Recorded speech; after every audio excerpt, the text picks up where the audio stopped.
Welcome to Newsome MMA in association with MMA 365. I'm your host, Prentice, and today I have the pleasure of being joined once again by Cage Warriors middleweight standout, George Smith. George, it's been a while since we last spoke, given everything that's gone on in 2020 so far. Crazy year, but we're finally getting some sense of normality back. It's a pleasure talking to you again. How you doing, my friend? Yeah, I'm good, mate. Yeah, really good. Obviously getting back to normal now, or as much as we can. So yeah, it's good. Good. Absolutely, yeah. It's good to finally be to be coming out the back end of what's been a bit of a crazy situation. So the first Yeah. question I have to ask you is how have you coped with lockdown? I mean, how's it been for you? Have you managed to get through this whole crazy situation? Well, like, I started quite positive because obviously I had the house to do up, and then so that was all good. And then so you're just cracking on with that, and then when that's kind of come to an end, or it just turns into another job, I just got bored of it all. There's nothing else to do on weekends, or yeah, it was just staying in, and that's all it was. So Yeah. it's safe to say that after you renovated your house and stuff, it's been a bit of a boring situation all around, hasn't it? Massively, yeah. But like, especially not being able to, obviously I've been training, but it's just not the same like in a big team environment. Obviously, you socialize with your team as well, and obviously I had none of that. It's just been yeah. I just, as long as we don't have to do this again, and none of this again, please. Yeah, once in a lifetime is enough for everybody, I think. So going on to the training side of things, like you just mentioned, I mean, how have you managed with that training aspect? What's a typical day, a typical week's training look like for you with obviously the closure of the gym? We've been forced to stay indoors, only allowed out for an hour's worth of exercise in the early stages of the lockdown. How have you managed to keep yourself fit, and what's your training regime look like? So I mean, it started when it first happened. There was a lot of just shadow boxing, bag work, and just general exercising. But it's got a bit better now, and there's a bit more facilities that I can train at. Like closed down facilities and stuff that I can use, or borrowing people's facilities. Yeah. But yeah, at the start, it was just I'm not very good at just exercising either. Like I really like training as a team, and I don't mind gym training because I'm training to a goal, or lifting weights for a goal, but not just exercising and doing things that are like like it's not optimum training. Like I know skipping for 25 minutes is good for you, and it probably has some benefits to you, but it's a supplement to your normal training. It shouldn't be the only thing you can do. So yeah, it's been difficult, but now I'm getting about 5 or 6 decent sessions in a week now, and yeah, just keeping fit. Diet's good as yeah, just doing what I can. Excellent. I mean, like you just said, do you think there's been difficulties for not only yourself but other athletes out there in motivating themselves to do that training individually at home, not the usual kind of thing that you'd be looking to do, knowing that you wouldn't be looking to fight anytime soon, especially at the start of lockdown. There's kind of and towards the middle, there's kind of no end in sight. Was it difficult motivating yourself to get in that training when you know that there isn't that end goal coming up anytime soon for you? Yeah, I'd definitely say so. I mean, people are in a lot worse situations than me, so I never get down about my own situation. I always, in life in general, I just always think like that. There's people, badly suffering with Yeah. many things, and so I'd never like to make myself a victim of any kind. But I just, yeah, I definitely noticed myself middle of the lockdown affected by it, like a bit mentally affected. I was a bit Yeah. down. I was just, like I always wake up mega positive every day, even when there's not necessarily anything to be overly positive about. I'm just that guy who's, the annoying morning guy. Who I'm just always, it's always me. So, but I got to a point where I just couldn't like get into that mood again, and that was weird. And so I had to talk myself out of that. And now we're coming out of it again. You kind of feeling. It's kind of you semi coming out. The gym's out fully open, so you can't get fully back into your routine. It's kind of a half house kind of Yeah. play. That's weird as well.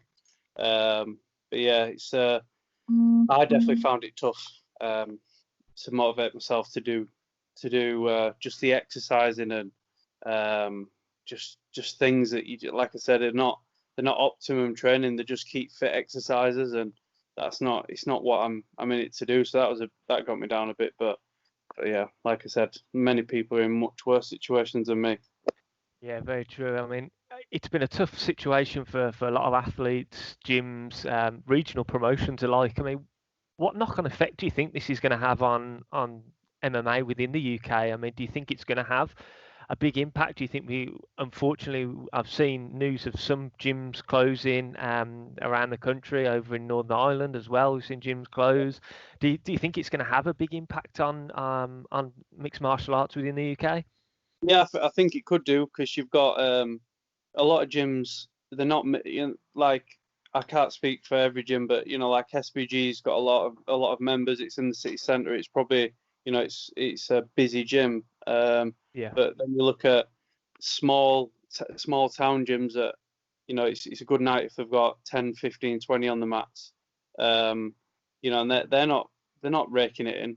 So they're living kind of on the edge or from week to week, just paying the coaches' wages. It's going to be hard for them to come back, and then have they got the money to be able to set it up in a way that you can socially distance and train and all that type of stuff? It's quite, yeah. There's so many questions, and it's getting.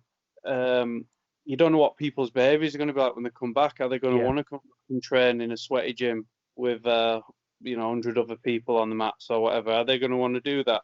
I know I will, but that's me. There's plenty of other people who won't want to. But it's whether, I understand going into lockdown because we're scared of this and that, but is everything else going to have a detrimental effect on people's health? Like not training, or people's mental health's definitely affected, and if gyms aren't opening and people can't train or socialise at the gym, they've got to start thinking about the other effects of it, which I think probably going to outweigh the actual effects of COVID itself. Yeah, definitely.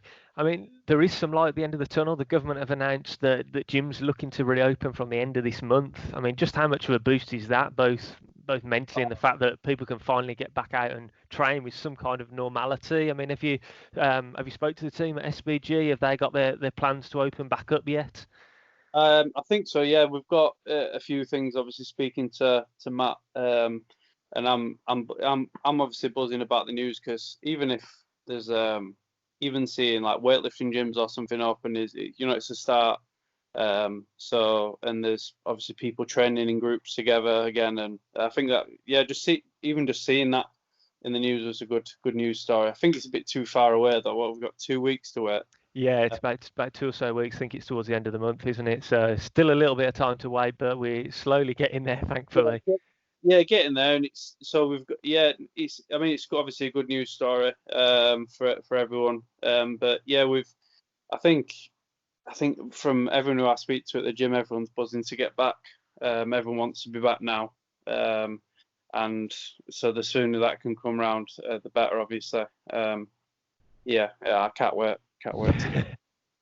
Now, we've just spoken about the impact it could have on mixed martial arts within the UK, but if we look at it from a different lens, I mean, Cage Warriors was pretty much the last sporting event, full stop, before global sports kind of shut down.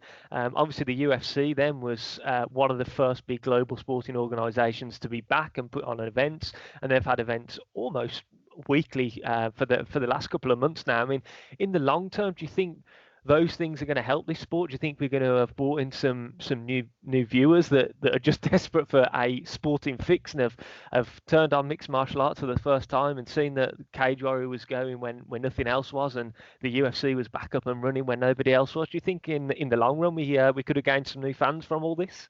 Yeah, I think so. You've got maybe more TV viewers. Obviously, I bet UFC Fight Pass has done quite well out of this whole thing. Yeah, definitely. So that's obviously good for Cage Warriors. Just more eyes on the shows. I think the big shows, the ones with money or financial backing or successful shows, you got Cage Warriors, Brave, whoever it, they're them kind of trying to think what you call it, like continental. Is it? Yeah. They're probably going to do all right because they'll have more eyes on the show. People are sat home more, maybe not with loads to do. So if you can get shows on in the next couple of months when there's not too much into that you can actually go to and buy a ticket, it's probably going to do well for them. So like I think I read something on the UFC numbers that they broke the record or something on that Tony Gaethje card. Yeah. So I mean that kind of goes to show, doesn't it? People are just desperate to watch something. And I bet football's doing really well now. There's like 3 or 4 matches on a night. People are just desperate to watch sport again, aren't they? So absolutely, yeah. I mean, have you been watching the UFC cards? I know you're a big football fan as well. You spoke to my friend Kieran about your beloved Leeds United as well. I mean, have you been watching the UFC cards and also obviously the football? You've got back into the swing of things with that, and Leeds looking like they're getting promoted as well. Yeah, let's not speak too early. It's very Leeds to not get promoted from this stage. Definitely. Well, yeah, I'm not.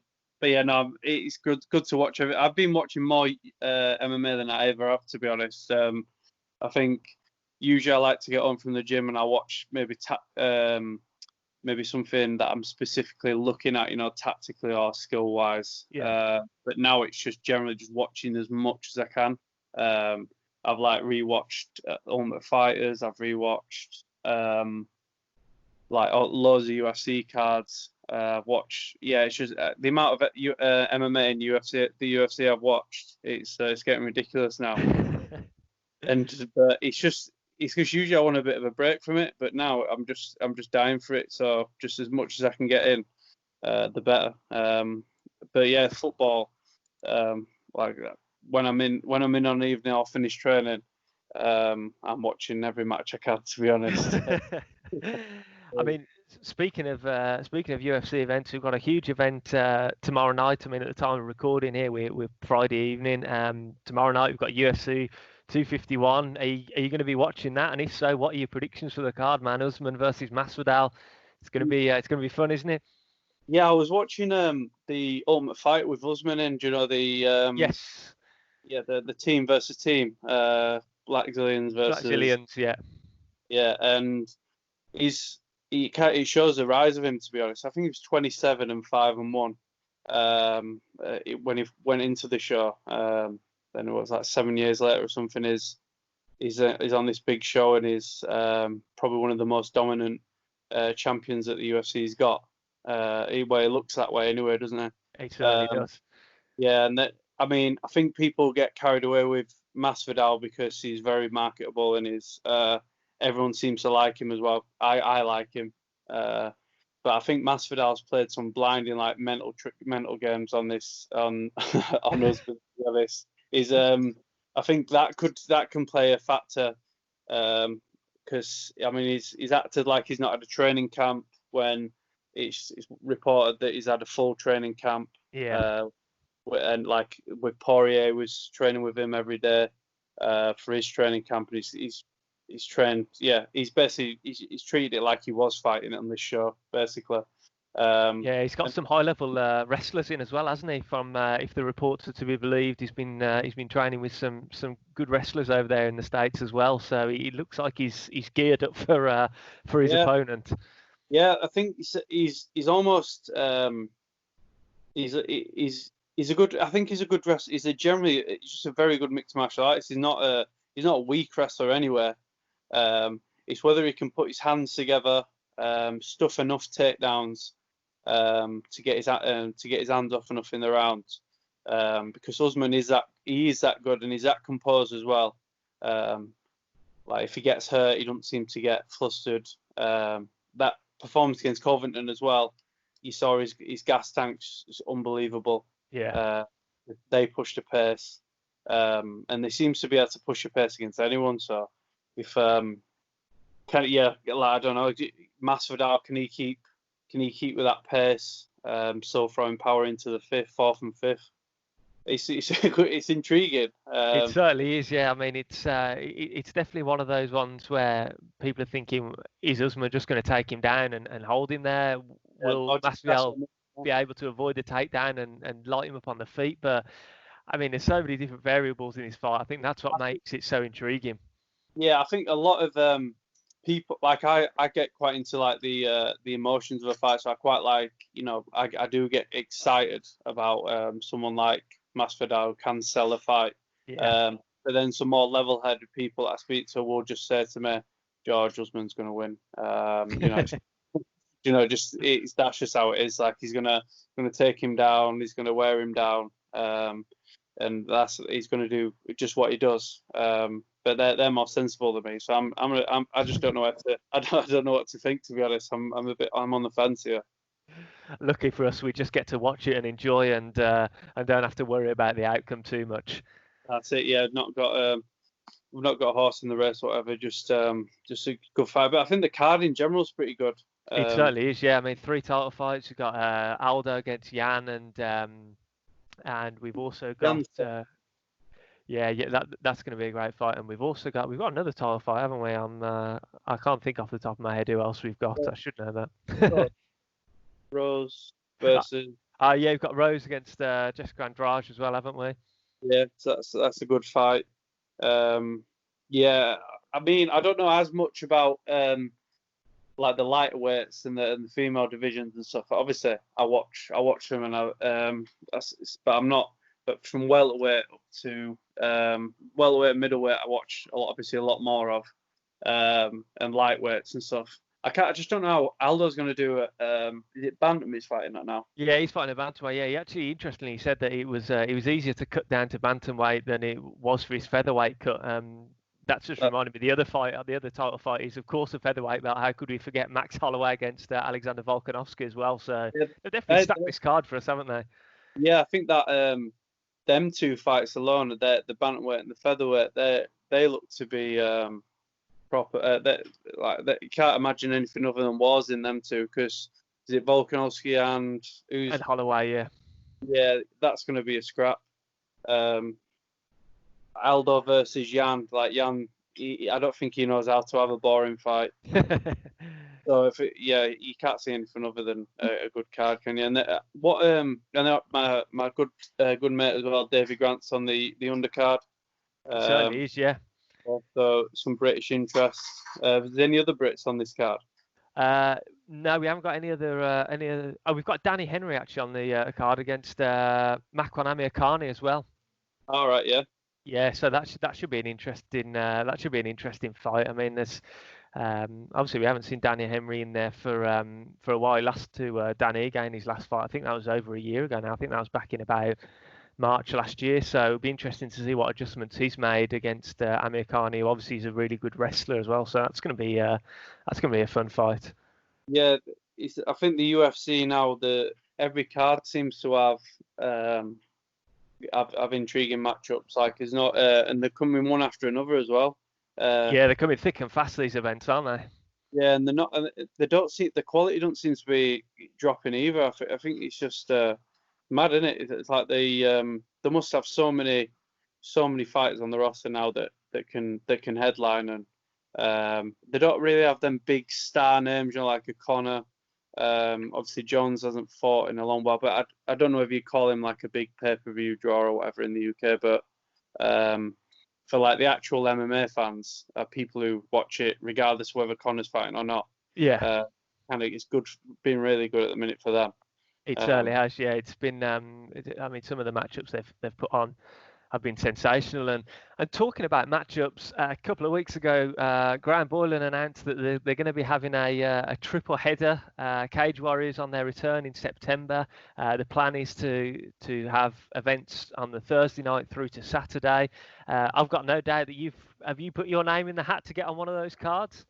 Yeah, I think. Definitely put my name down. And obviously, I'll fight any day on any of them cards. Can't turn down a fight after all this. Step my training up, so I'll be ready as well.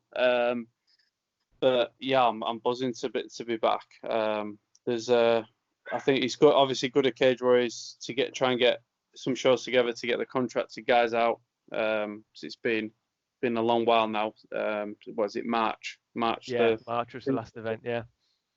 So yeah, I'm buzzing for it. I think like whether I ask, I'm always speaking to whether I'm always speaking to cage warriors or not, they're gonna be looking to get me a fight. Regardless, there's a lot of middleweights in there who'll need fights as well. So I'm pretty sure I'll be good for a fight over them 3 nights.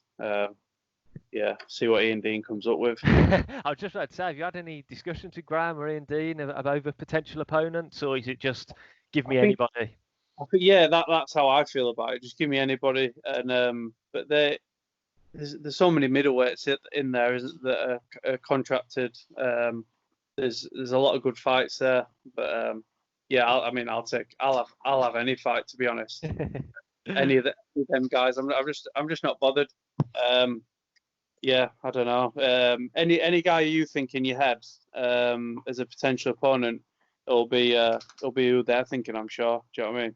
Yeah, I mean, anyone who's listening to this, if you've got any ideas, get them tweeted over to Graham and Ian, and yeah, I'm just looking to obviously keep that momentum going. I'm trying not to act like it's a break because I mean, to me it is a break because I usually go from training session to training session, training camp to training camp, fight to fight.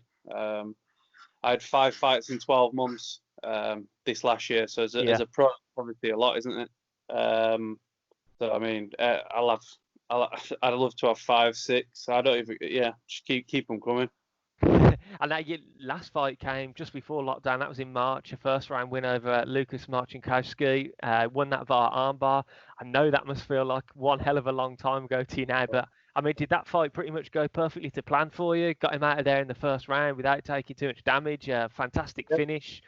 Yeah, that's what I was thinking as well. Like, didn't get any damage. I was thinking that if there's any pullouts on that Birmingham world title fight, I'll jump straight in on that in April. But obviously that didn't happen then. Yeah, I mean, it couldn't have gone any better really. There's obviously things in my performance that I would like to improve on, and I was was wanting to work them in a lot more detail as well. But yeah, you can't argue with a first arm finish, can you? First round finish, first arm. Absolutely, yeah, absolutely can't. And it was a fantastic finish at that as well. Yeah, it's I just enjoy the night, to be honest. It was a good night. All my teammates performed well. Yeah. And it felt like there was momentum building. The gym was buzzing, and I think like this year, we're ready to take belts, and obviously our Proctor, you'd imagine he's going to be in and around that world title picture at welterweight. So I heard rumours there that he could be getting that shot, and a lot of people asking for him to get the shot as well. Jack winning the title, obviously defending the title. Who's he going to fight next? Yeah, and I just want to be in and around that picture, to be honest. Whoever it is, I'll fight anyone.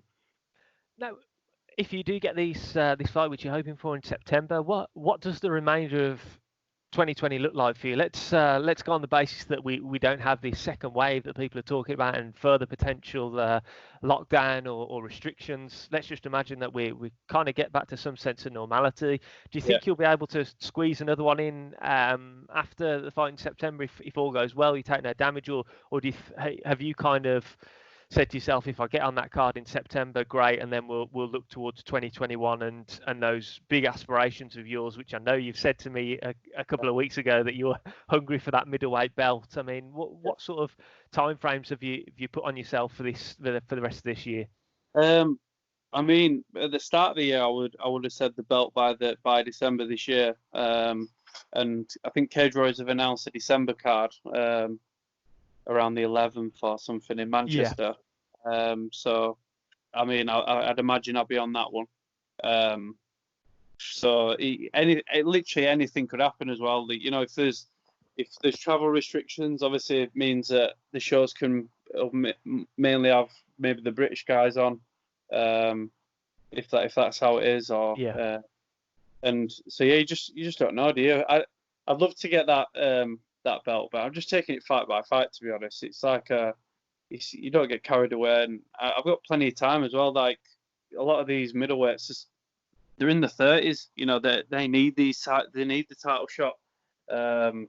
Mine's just keep developing, and it's going to come, isn't it? So I'm only 25, and I'm in and around that picture, you know, like somewhere near. You know, I'm way ahead of them, and I think they know that as well. I'm developing a lot faster than they are. So whenever the longer it takes for me to get my shot, the more dominant I'll be, I think. So probably best give me it sometime soon if they want to get a win. Do you think that something that we have seen a lot more is obviously with the UFC putting on regular shows, we've seen people have to pull out because of either travel restrictions or them testing positive for COVID, or their corner or teammates, etc. So we've seen a lot of people from Europe moving up and step up to the UFC on short notice. Do you think that kind of incentivizes you to keep active and keep ready in case either A, you get a call up, or B, someone like Natalis Frederick gets a call up, and then the middleweight title shot opens up for Cage Warriors?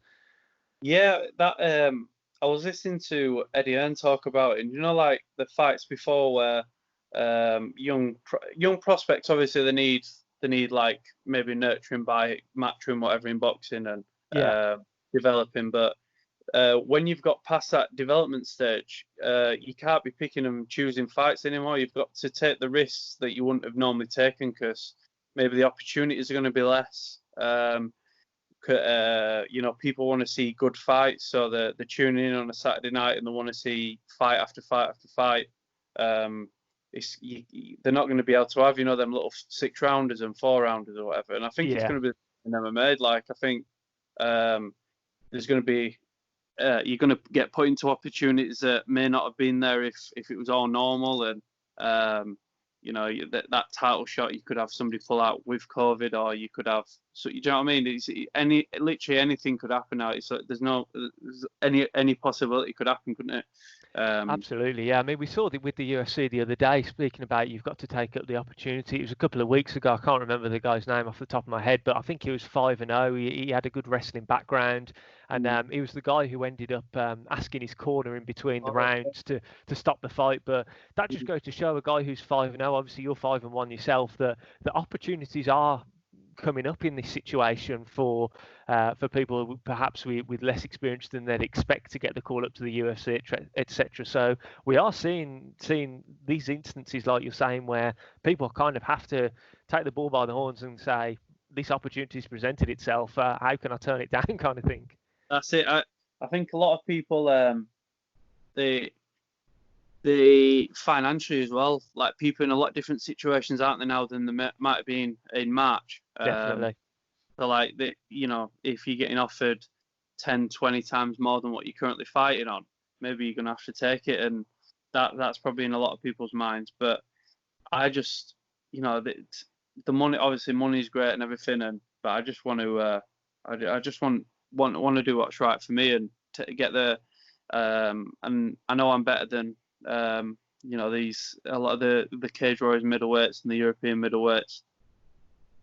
And so I don't want to feel like I've just got an opportunity because of a COVID pullout or whatever. But you know, I'd like to think that in a couple of fights I'll be earning that UFC you know, call up and take that opportunity. Definitely, I think you just like, if you win in fights, you've earned it, haven't you? So but you don't have to take it because of financial reasons or whatever it is. If you feel like you're ready, then that opportunity can't come quick enough for me. Absolutely, and I have no doubt, and us at the team here at Newsome have no doubt that you will be getting that call up in the near future, and we can't wait to see how the next year or so plays out for you. Obviously, one of the best middleweight up and comers in Europe at the moment, like you said. As always, it's a pleasure to speak to you. I just wanted to give you the opportunity now to give your guys a shout out, because I know you've got some good sponsors behind you and the guys at the team. So I wanted to open up the floor to you to give those guys a shout out.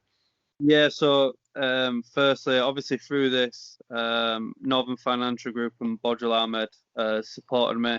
Obviously not had fights, sponsors not as easy to come by, because obviously no people furloughed 100 staff. You can't be showcasing your sponsorship of an athlete, can you? So it's not as easy at the minute, but Bodril and NFG have really looked after me.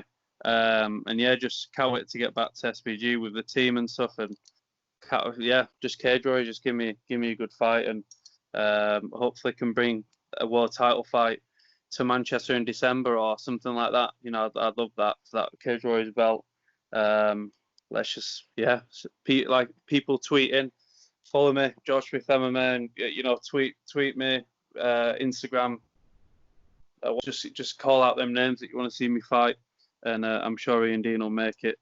That guy knows how to make a fight, so. He certainly does. Yeah. So you heard it here, guys. If you want to see George up against somebody, tweet the guys over at Cage Warriors, and let's make it happen. And let's hope we see that middleweight title on the line in Manchester in December. George, pleasure to speak to you again. Thank you for joining me, and have a good one. Yeah. Cheers, buddy. Thank you. Thanks very much. Cheers.